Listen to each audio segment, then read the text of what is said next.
Maligayang pagdating sa aming channel ng panalangin at pananampalataya. Bago natin simulan ang malalim na pagmumuni-muni na ito, hinihiling ko na i-like at i-subscribe mo ang channel para mas maabot ng salita ng Diyos ang mga puso at tandaan sa mga komento. Kung sa palagay mo ay tinatawag ka ng Diyos sa isang misyon ngayon, sumulat ng may pananampalataya, Panginoon, dinggin mo ang aming panalangin. Ngayon ihanda ang inyong mga puso dahil ito na ang sandali para makipag-usap sa Panginoon, magpasalamat, magtiwala at humingi ng tulong sa Kanya. Sa nagsisising puso at mga kaluluwang bumaling sa Panginoon, sinisimulan natin itong gabi-gabi na panalangin ng proteksyon para sa Kanyang mga anak, na humihingi sa kapangyarihan ng banal na Trinidad at pamamagitan ng Birheng Maria na gumagabay sa atin sa landas na ito ng pagsusumamo at pagtitiwala. Sa pangalan ng Ama at ng Anak at ng Espiritu Santo. Amen. Panginoong Jesus, sa banal na oras na ito, inilalagay namin ang aming sarili sa iyo, hindi sa pagmamadali ng mundo, ngunit sa katahimikan ng mga taong kinikilala na sa iyong presensya lamang ang kaluluwa ay nakakatagpo ng kapahingahan. Ikaw ang buhay na Diyos na nagsasalita sa mga puso at nagpapakita ng iyong kaluwalhatian sa mga naniniwala. Turuan mo kami, Panginoon, na magtiwala kahit tila nawala ang lahat, umasa kahit na nawawala ang pag-asa ng tao, dahil alam namin na ang iyong panahon ay sakdal at ang iyong kalooban ay banal. Kapag dinalaw tayo ng panghihina ng loob at tila humihina ang ating lakas, ipaalala sa amin, Panginoon, ang iyong mga salita kay Marta. Kung naniniwala ka, makikita mo ang kaluwalhatian ng Diyos. Naway umalingaw-ngaw ang pangakong ito sa loob natin tulad ng isang liwanag na nag-aalis ng lahat ng anino. Ipagkaloob mo sa amin ang biyayang maniwala, hindi sa pamamagitan ng mga mata ng laman, kundi sa katiyakan ng puso, nang sa gayon mapanatili sa pamamagitan ng pananampalataya. Mamapagnilayan namin ang mga himalang nagmumula sa iyong pag-ibig, o tapat na Diyos, na hindi pinababayaan ng mga naghahanap sa iyo. Tingnan mo ang mga taong ngayon ay nakadarama ng sakit o kalungkutan. Naway balutin sila ng iyong awa na parang balabal ng kaginhawahan at pagpapagaling. Pagalingin, Panginoon, ang mga sugat ng kaluluwa. Palayain mo kami sa mga takot na nakakulong sa amin at hayaan mong maranasan namin ang kagalakan ng mga lubos na nagtitiwala sa iyo, Ama ng kabutihan. Gaano kadalas kaming humihingi sa iyo ng mga tanda at nakakalimutan na ang pinakadakilang tanda ay nasa harap na namin. Ang iyong nabuhay na mag-uli na anak ang nagwagi sa kamatayan. Bigyan mo kami, Panginoon, ng mga bagong mata, mga mata na marunong makakita ng iyong kaluwalhatian sa payak, sa lihim, sa katahimikan ng panalangin. Naway ang pananampalataya ay hindi nakasalalay sa aming nararamdaman, kundi sa aming pinaniniwalaan dahil ikaw ay tapat kahit na kami ay mahina. Panginoon, kapag ang pagdurusa ay pinahaba, at ang sagot ay tila na antala, turuan mo kaming manatiling matatag sa iyong pangako. Ipagkaloob mo sa amin ng biyaya ng pagtitiyaga upang hindi kami mawalan ng paniniwala kahit na mabigat ang krus. Sapagkat alam namin na walang luhang ibinuhos sa iyong harapan ay walang kabuluhan at ang iyong pag-ibig ay nagpapalit ng sakit sa pagtubos. Jesus, ikaw na umiyak sa harap ng libingan ni Lazarus, tingnan mo ang bawat pusong umiiyak ngayon bago ang imposible. Naway umalingaw-ngaw din ang iyong makapangyarihang tinig sa aming buhay. Halika, tawagin mo kami, Panginoon, mula sa espiritual na kamatayan tungo sa bagong buhay, mula sa kalungkutan tungo sa pagtitiwala, mula sa pagdududa tungo sa buhay na pananampalataya. Naway marinig ng bawat isa sa amin ang iyong tawag at tumugon ng may pagsunod at pagmamahal. Diyos na walang hanggan, palakasin mo ang aming pananampalataya kapag ito ay nag-aalinlangan at dalisayin ang aming pag-asa kapag ito ay may halong takot. Naway tulungan kami ng iyong banal na Espiritu na nagpapanibago sa amin mula sa loob at buksan ang mga landas na tila sarado. Sapagkat kami ay naniniwala, Panginoon, na kung saan ang pananampalataya ay namumulaklak, ang iyong kaluwalhatian ay nahahayag na may kapangyarihan. Panginoon ng buhay, bisitahin ang mga pamilyang nasa krisis, ang mga tahanan na nawalan ng kapayapaan, ang mga pusong nahati dahil sa kawalan ng kapatawaran. Ipagkasundo, Ama, ang nasira. Buuin muli ang nawala at ipakita ang iyong kaluwalhatian sa pamamagitan ng pagpapagaling ng sugatang pag-ibig. Naway ang bawat tahanan ay maging altar ng pananampalataya kung saan ang iyong pangalan ay dinadakila at ang iyong presensya ay nararamdaman. Minamahal na Ama, gaano karami ang nagdurusa sa mga kahirapan sa pananalapi. Walang nakikitang paraan, walang nakikitang pag-asa. Ikaw na nagparami ng mga tinapay sa disyerto, tulungan mo ang iyong mga anak. Buksan ang mga pintuan ng probidensya, Panginoon, upang sa pagtanggap ng kabuhayan, makilala din namin ang iyong pangangalaga at ipahayag, tunay ang Diyos ay kasama namin. Diyos ng kapangyarihan at awa, tingnan mo ang mga nakikibaka laban sa mga sakit ng katawan at kaluluwa.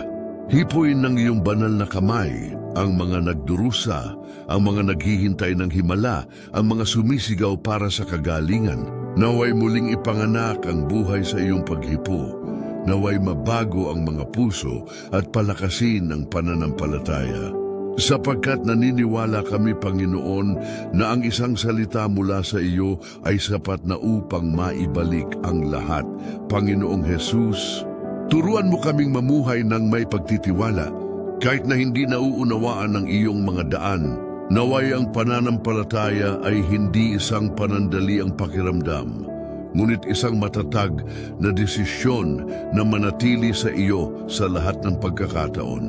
Ipagkaloob mo sa amin ang kaloob na pagsamba sa iyo, hindi lamang sa mga tagumpay, kundi maging sa tahimik na paghihintay. Batid na sa lahat ng bagay ay mahahayag ang iyong kaluwalhatian. Ama ng lambing, gusto naming matulad kay Abraham na naniwala laban sa lahat ng pag-asa at nakitang natupad ang iyong ipinangako.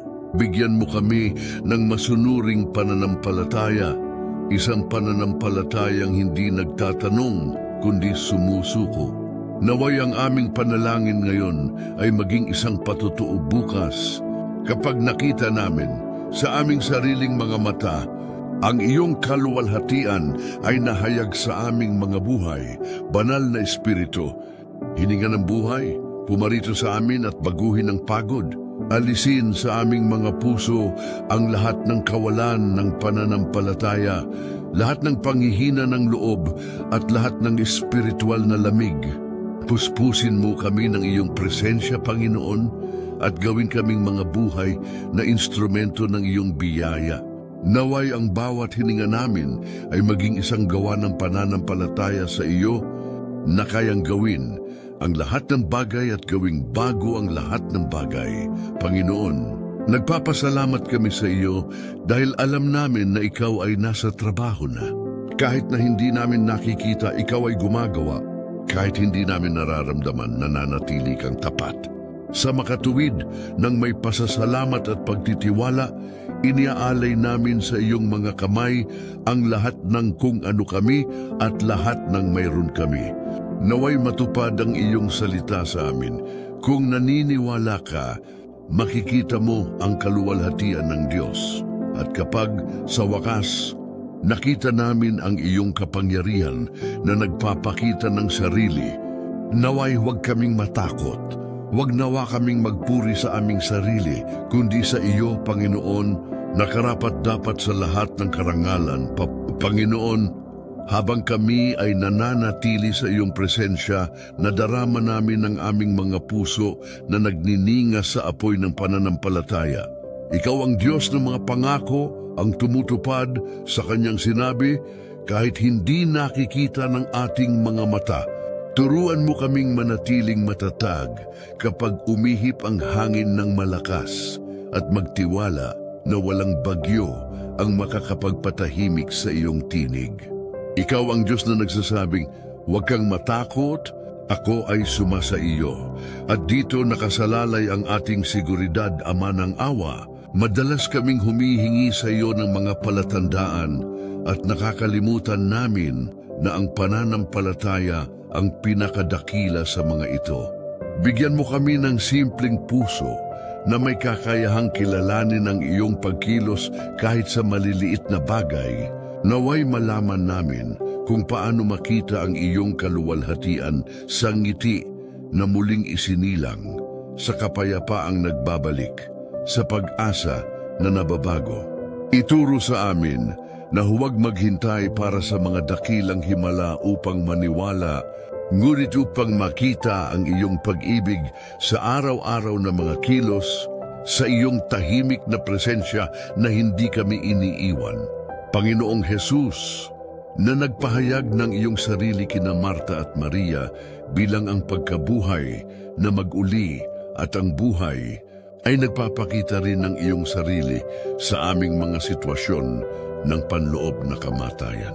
Pumasok, Panginoon, sa mga libingan ng aming mga pagkabigo, ang mga sugat ng nakaraan at ang paghihintay na nagpapagod sa amin. Tawagan tayo sa bagong buhay upang sa paglabas natin sa mga libingan na ito, masayang ipahayag natin, ginawa tayo ng Panginoon ng mga dakilang bagay at tayo ay napuspos ng kagalakan, ang tapat na Diyos na tumutupad sa iyong mga pangako mula sa henerasyon hanggang sa henerasyon, ay nagtuturo sa amin na lumakad sa pamamagitan ng pananampalataya kahit sa dilim. Nawa ang aming pagtitiwala sa iyo ay maging mas malakas kaysa sa anumang pagdududa. Alagaan mo kami, Panginoon, kapag sinusubukan kaming paralisahin ng takot. Naway patuloy na ipaalala sa amin ng iyong Espiritu na ang sinumang sumasampalataya ay hindi kailanman mapapahiya, sapagkat sa iyo umaasa ay hindi namamatay. Mahal na Ama, ilan sa atin ang nakadama na tulad ni Lazarus, nakalimutan, nakagapos ng mga tanikala ng kawalan ng pag-asa at pagkakasala. Ngunit ngayon, hinihiling namin sa iyo, tawagin kami sa pangalan, palayain kami sa lahat ng bagay na humahadlang sa bagong buhay. Nawa ang iyong tinig na puno ng awtoridad at lambing ay umalingaw-ngaw sa aming mga kaluluwa at buhayin kami.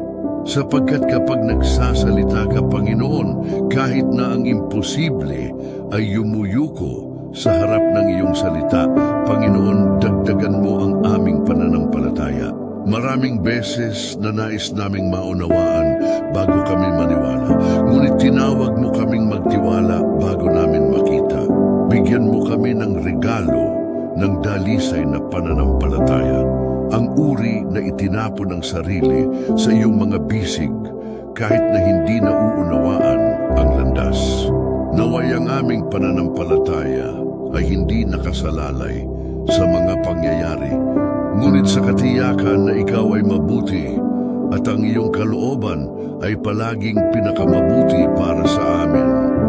Diyos ng walang hanggang pag-ibig, ipahayag ang iyong kaluwalhatian sa mga sandali na ang puso ay walang laman. Kapag tila mabigat ang katahimikan at mahirap ang panalangin, ipaalala sa amin na ang iyong biyaya ay gumagana rin sa mga pagkaantala.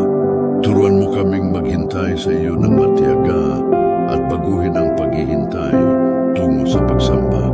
Sapagkat ang sinumang naghihintay sa iyo ay hindi kailanman mabibigo, at sinumang naniniwala ay makikita ang iyong kapangyarihan na mahayag, Panginoong Jesus, na nagsabi, lahat ng bagay ay posible sa Kanya na naniniwala. Ipagkaloob sa amin ang karanasan ng katotohanan. kaming madaig ang kawalan ng paniniwala, talikuran ang pag-aalinlangan at mamuhay sa patuloy na pagtitiwala. Naway ipahayag ng aming mga labi ang iyong katapatan kahit sa gitna ng mga kapighatian, at naway akayin ng aming saksi ang iba sa pananampalataya, sapagkat sa paniniwala hindi lamang namin nakikita ang iyong kaluwalhatian, kami ay naging refleksyon nito. Banal na Ama, nais naming sambahin ka sa espiritu at katotohanan. Alisin sa amin ang lahat ng pagmamadali, lahat ng pagkabalisa, at ilagay sa aming mga puso ang kaloob ng pagmumuni-muni. Naway malaman namin kung paano manatili sa iyo tulad ni Maria sa iyong paanan, nakikinig sa iyong tinig at tumutupad sa iyong mga salita. Kaya binago ng iyong presensya, kami ay magiging mga buhay na tanda ng kaluwalhatian na nagmumula sa pananampalataya. Panginoon, pagpalain ang mga nagdarasal ngayon na humihingi ng himala. Alam mo ang bawat luha, bawat tahimik na kahilingan, bawat pagod na puso. Iabot ang iyong makapangyarihang kamay sa kanila at gawin, ayon sa iyong kalooban, ang imposible na ang mundo ay nawalan na ng pag-asa. Naway ang biyayang ito pagdating nito ay maging isang buhay na patotoo na ang iyong kaluwalhatian ay hindi nagkukulang sa mga nagtitiwala sa iyo, Ama ng lambing. Tanggapin mo rin ang mga panalangin ng mga taong nararamdamang malayo sa iyo. Marami ang naligaw sa mga daan ng kasalanan, ngunit ngayon ay nais nilang bumalik. Tanggapin mo sila, Panginoon, sa iyong yakap ng awa. Naway ang pananampalatayang isinilang na muli sa kanilang mga puso ay maging tulay sa isang bagong simula, kung saan ang iyong kaluwalhatian ay magniningning sa bawat kilos, salita at desisyon, banal na Espiritu. Pumarito ka sa amin tulad ng isang naglilinis na apoy at tulad ng isang nagpapanibagong hangin. Alisin ang abo ng maligamgam at muling pagsiklab sa atin ang dingas ng unang pag-ibig. Naway muling manginig ang aming mga puso para sa iyong presensya at hangarin ang mga bagay sa langit. Turuan mo kaming maniwala ng walang pag-aalinlangan, umasa ng walang takot at magmahal ng walang limitasyon. Sapagkat kung saan nananahan ang iyong espiritu, doon ay nahahayag ang kaluwalhatian ng Diyos. Panginoong Jesus, bago ang krus, nais naming matutunan ang tunay na kahulugan ng pananampalataya. Ito ay hindi lamang paniniwala sa kung ano ang gusto, ngunit pagtitiwala kahit na kung ano ang masakit. Bigyan mo kami ng lakas ng loob na maniwala kapag ang lahat ay tila salungat, upang magtiyaga kapag ang lahat ay nag-aanyaya sa amin na sumuko. Sapagkat ang iyong kapangyarihan ay nahayag ng tumpak ng ang kahinaan ng tao ay sumuko sa iyong mga kamay. Ama, ikaw ay tapat at ang iyong salita ay hindi babalik na walang laman. Sa makatuwid, nagpapasalamat kami sa iyo ng maaga para sa lahat ng iyong ginagawa. Kahit na ang mga bunga ay hindi pa lumitaw, pinagpapala ka namin dahil naniniwala kami na ang binhi ng iyong pangako ay naihasik na ito ay inilunsad. Bigyan mo kami ng pagtitiyaga hanggang sa wakas upang sa pagdating ng pag-aani, aming makilala na ang lahat ay gawa ng iyong kaluwalhatian. Kaya Panginoon, tinatapos namin ang sandaling ito ng panalangin ng may mga pusong puno ng pananampalataya. Hindi namin nais na makita lamang ang iyong kaluwalhatian, ngunit mabuhay upang ihayag ito. Naway ang bawat hakbang, bawat kilos at bawat salita namin ay maging patotoo ng iyong pag-ibig sa pagkilos. At nawa sa katapusan ng lahat ng bagay, marinig namin mula sa iyong mga labi ang mga salita ng pangako. Mapalad ang sumasampalataya sapagkat makikita niya ang kaluwalhatian ng Diyos. Amen. Panginoong Jesus, muli kaming nagtitipon sa iyong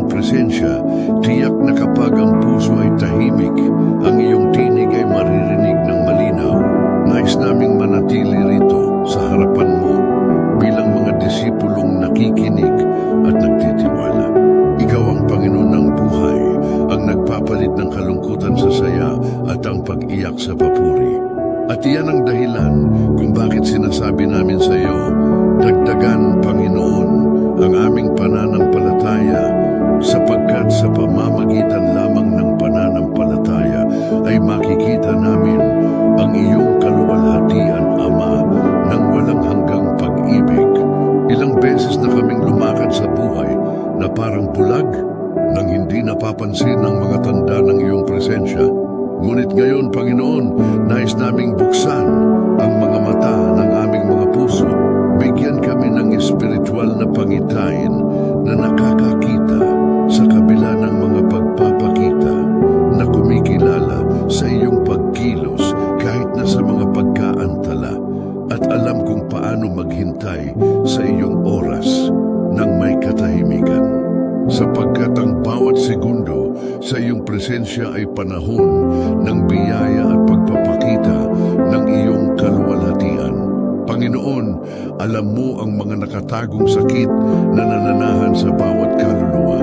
May mga sugat na hindi nakikita ng mundo, ngunit mabigat sa loob natin.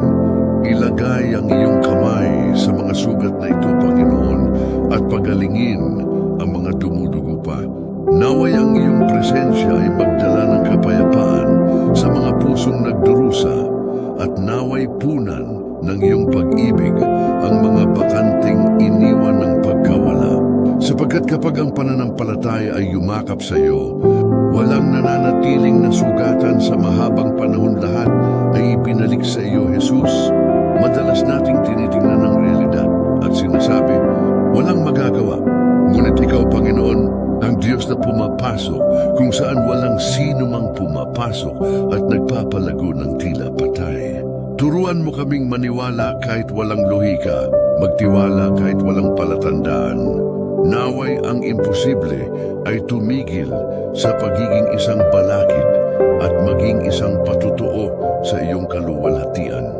Para sa sino mang naniniwala, Panginoon, ay hindi nag-iisa, Diyos ng walang hanggang kabutihan. Turuan mo kaming manalangin ng may tiyaga. Naway ang ating panalangin ay hindi nakasalalay sa mga resulta, ngunit sa pag-ibig. Naway patuloy kang purihin ng aming mga puso kahit naantala ang sagot. Para sa bawat sandali ng paghihintay ay isa ring gawa ng pananampalataya. Naway suportahan kami ng iyong banal na espiritu sa katahimikan at turuan kaming baguhin ang sakit sa pag-aalay at paghihintay sa pagtitiwala. Panginoon, ingatan mo ang mga nabubuhay sa mga araw ng panghihina ng loob, na nakadarama ng pagkalimot, na nawalan ng pag-asa. Naway ang liwanag ng iyong salita ay tumagos sa kadiliman ng mga kaluluwang ito, at akayin sila pabalik sa landas ng pananampalataya. Ipakita sa kanila na walang sitwasyong mawawala kapag naroroon ka. Naway ang bawat bumagsak na luha ay mapalitan ng isang binhi ng himala, at ang bawat sugatang puso ay maibalik sa pamamagitan ng iyong pag-ibig, Ama. Alam namin na ang iyong kaluwalhatian ay hindi lamang nahayag sa mga tagumpay, kundi pati na rin sa mga krus na aming tinatanggap ng may pagmamahal. Bigyan mo kami ng biyaya na maunawaan na ang bawat pagdurusa ay maaring maging daan tungo sa katubusan. Naway malaman namin kung paano ipagkaisa ang aming mga kalungkutan sa iyong krus, at sa gayon ay makibahagi sa iyong kaluwalhatian. Sapagkat ang sino mang nagpapasan ng krus kasama mo ay natuklasan na ito ang trono kung saan naghahari ang pag-ibig. Panginoong Jesus, ilang beses kaming nagdududa sa iyong kapangyarihan, dahil mas tinitingnan namin ang mga pangyayari kaysa sa iyong pangako. Ngayon gusto naming baguhin ang aming pananaw, Panginoon. Nais naming pagnilayan ka kahit sa gitna ng unos, at ipahayag ng may pananampalataya, ikaw ang Panginoon ng aking buhay, at hindi ako magkukulang. Naway ang pananampalataya ay hindi lamang isang salita sa ating mga labi, kundi isang buhay na apoy na nagpapanatili sa ating mga puso. Banal na Espiritu, Banal na mga aliw, huminga sa mga pagod at mahina, ipanumbalik ang mga nalulungkot na espiritu, pagalingin ang mga pusong nagdadalamhati, at pasiklab sa atin ang lakas ng loob na magsimulang muli. Naway ang iyong presensya ay gawing pag-asa ang mga guho at ang mga tuyong lambak ay maging mga hardin ng buhay. Sapagkat kung saan nananahan ang iyong espiritu, ang lahat ay nababago at ang kaluwalhatian ng Diyos ay makikita, Ama ng awa. Tingnan mo nang may kabaitan ang mga pamilyang nahati at nanghihina. Ibuhos ang inyong pag-ibig sa bawat tahanan at i-renew ang buklod ng kasal, pagiging ama at pagkakapatiran. Naway pag-isahin ng pananampalataya ang pinaghiwalay ng kapalaluan. At naway mahayag ang iyong kaluwalhatian kung saan minsan naghari ang pagtatalo. Sapagkat kapag naghari ang iyong pag-ibig, ang tahanan ay nagiging santuaryo. Panginoong Jesus, sinabi mo kay Marta na kung siya ay maniniwala, makikita niya ang kaluwalhatian ng Diyos at siya ay naniwala. At ngayon gusto naming sundin ang parehong landas. Kahit masakit pa rin ang mga pangyayari, pinili nating maniwala. Kahit na ang ating mga puso ay nanginginig, pinili nating magtiwala. Kahit hindi nakikita, pinili nating maghintay. Sapagkat alam namin na sa takdang panahon, ang iyong kapangyarihan ay mahahayag at ang iyong pangalan ay luluwalhatiin, walang hanggang Diyos. Nais naming purihin ka sa lahat ng nagawa mo na at sa lahat ng gagawin mo pa. Naway ang bawat biyayang natanggap ay maging dahilan ng patutuo. At naway ang bawat himalang naranasan ay maging isang pagkakataon para sa pagbabago. Ipagkaloob mo sa amin ang kaloob ng matinding pasasalamat upang hindi namin makalimutan na ang lahat ng mayroon kami ay nagmumula sa iyong mga kamay. At sa gayon namumuhay sa pananampalataya, mabubuhay din kami sa iyong kaluwalhatian. Panginoon, bigyan mo kami ng pusong sumasamba, naway ang aming buong buhay ay maging isang tahimik na awit ng papuri sa iyo. Naway ang bawat kilos, bawat salita, at bawat pagpipilian ay sumasalamin sa iyong presensya sa loob namin. Turuan mo kaming hanapin ang iyong kalooban nang higit pa sa iyong mga kaloob at hangarin ang iyong kaluwalhatian nang higit pa sa aming kaaliwan, sapagkat ang tunay na himala ay nabubuhay sa pakikipag-isa sa iyo, banal na Ama. Nais naming ialay sa iyo ngayon ang lahat ng kung ano kami, ang aming mga kalakasan, kahinaan, takot at pag-asa. Tanggapin mo, Panginoon, ang handog na ito. Nag-aalay ng mapagpakumbabang handog, gawin itong instrumento ng iyong kalooban. Naway mahayag ang iyong kaluwalhatian sa amin at sa pamamagitan namin habang kami ay ganap na sumuko. Naway makita ng mundo sa aming buhay ang refleksyon ng iyong pag-ibig na nagpapanibago sa lahat ng bagay. At ngayon, Panginoon, tinatapos namin ang sandaling ito ng may katiyakan na ang iyong kapangyarihan ay gumagana. Ang pananampalatayang ibinibigay namin sa iyo ay hindi babalik na walang laman, sapagkat ikaw ay tapat at makatarungan sa lahat ng iyong mga gawa. Naway ang panalangin ito ay maging isang binhi ng pag-asa sa bawat puso na nakarinig nito. At nawa ang lahat sa panahon ng iyong biyaya ay masayang ipahayag.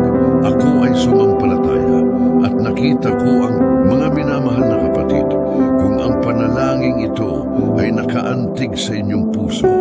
Kung sa sandaling ito ay naramdaman ninyo ang buhay na presensya ng Diyos na nangungusap sa inyong kaluluwa, Time kong inaanyayahan kayo na pindutin ang like button.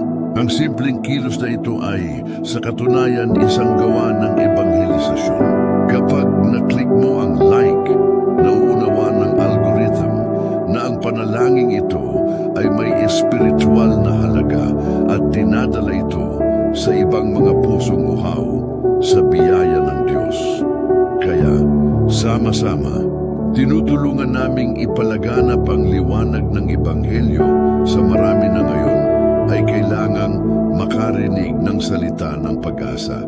Ibahagi ang panalangin ito sa iyong mga kaibigan, pamilya at lahat ng grupong sinasalihan mo. Ipadala ito sa isang taong nasiraan ng loob, nawalan ng pananampalataya o nangangailangan ng tanda mula sa Diyos. Marahil sa pamamagitan ng iyong pagbabahagi, maantig ng husto ng Panginoon ang isang tao na sumuko na sa paniniwala. Tandaan, sa tuwing nagbabahagi ka ng isang panalangin, ikaw ay nagiging isang buhay na instrumento ng kaluwalhatian ng Diyos. At inaanyayahan din kita na iwanan ang iyong kahilingan sa panalangin sa mga komento. Sumulat ng may pananampalataya at kami ay mamamagitan para sa iyo. Ang panalangin isinilang ng pagkakaisa ay may kapangyarihan sa harap ng Diyos. Kung nais mo, ipahayag sa publiko ang iyong tiwala at isulat ang pariralang ito ng pananampalataya sa mga komento. Panginoon, naniniwala ako at makikita ko ang iyong kaluwalhatian na nahayag sa aking buhay. Naway maging propesya ang pagpapahayag na ito at matupad nawa sa iyong kwento ang pananampalatayang ipinagtapat ng iyong mga labi. Kung hindi ka pa nakasubscribe sa channel na ito, mag-subscribe ngayon at i-activate ang notification bell. Ito ay isang sagradong espasyo, isang permanenteng tent ng panalangin, kung saan araw-araw ay ipinahahayag natin ang salita, itinataas ang ating mga puso sa Diyos, at nakakahanap ng kaaliwan para sa ating mga kaluluwa. Dito, pinalalakas ang pananampalataya, muling nag-aalab ang pag-asa, at nadarama ang presensya ni Kristo sa bawat salita. Manatili sa amin sa espiritual na paglalakbay na ito. Ang bawat video, ang bawat panalangin, ang bawat pagmumuni-muni ay inihanda upang akayin ka palapit sa puso ni Jesus. Naway ang channel na ito ay maging isang kanlungan para sa iyo at sa iyong tahanan, isang kanlungan ng kapayapaan, isang lugar kung saan naririnig ang tinig ng Diyos sa mga tinig ng mundo. At ngayon, ipinapahayag ko sa iyong buhay, ang kaluwalhatian ng Diyos ay mahahayag. Ang imposible ay magiging posible, ang mga pinto ay magbubukas, at ang oras ng biyaya ay darating. Maniwala ka dahil ang Diyos na nagsalita kay Marta at muling nabuhay na si Lazarus ay ang Diyos na nagsasabi sa iyo ngayon, kung naniniwala ka, makikita mo ang aking kaluwalhatian. Tayo ay natipon na, tayo ay titipunin sa pangalan ng Ama, ng Anak, at ng Espiritu Santo. Amen.